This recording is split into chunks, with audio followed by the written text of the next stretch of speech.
இறை வார்த்தை யோவான் நற்செய்தி அதிகாரம் 17 இறைவசனங்கள் 20 முதல் 26 முடிய. அக்காலத்தில் இயேசு வானத்தை அண்ணாந்து பார்த்து வேண்டியது, தந்தையே, என் சீடர்களுக்காக மட்டும் நான் வேண்டவில்லை, அவளுடைய வார்த்தையின் வழியாக என்னிடம் நம்பிக்கை கொள்வோருக்காகவும் வேண்டுகிறேன். எல்லாரும் ஒன்றாய் இருப்பார்களாக.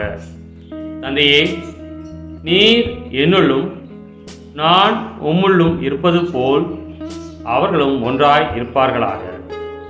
இதனால் நீரே என்னை அனுப்பினீர் என்று உலகம் நம்பும்.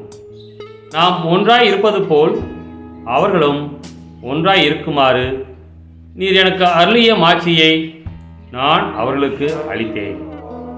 இவ்வாறு நான் அவர்களுக்குள்ளும் நீர் என்னுள்ளும் இருப்பதால் அவர்களும் முழுமையாய் ஒன்றித்திருப்பார்களாக. இதனால் நீரே என்னை அனுப்பினீர் எனவும் நீர் என் மீது அன்பு கொண்டுள்ளது போல் அவர்கள் மீதும் அன்பு கொண்டுள்ளீர் எனவும் உலகு அறிந்து கொள்ளும். தந்தையே, உலகம் தோன்றும் முன்னே நீர் என் மீது அன்பு கொண்டு எனக்கு மாட்சி அளித்தீர்.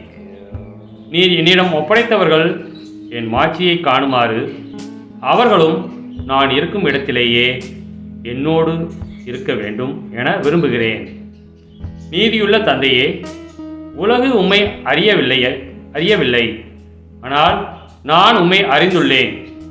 நீரே என்னை அனுப்பினீர் என அவர்களும் அறிந்து கொண்டார்கள். நான் அவர்களோடு இணைந்திருக்கவும் நீர் என் மீது கொண்டிருந்த அன்பு அவர்கள் மீது இருக்கவும் உம்மை பற்றி அவர்களுக்கு அறிவித்தேன், இன்னும் அறிவிப்பேன். கிறிஸ்துவின் நற்செய்தி.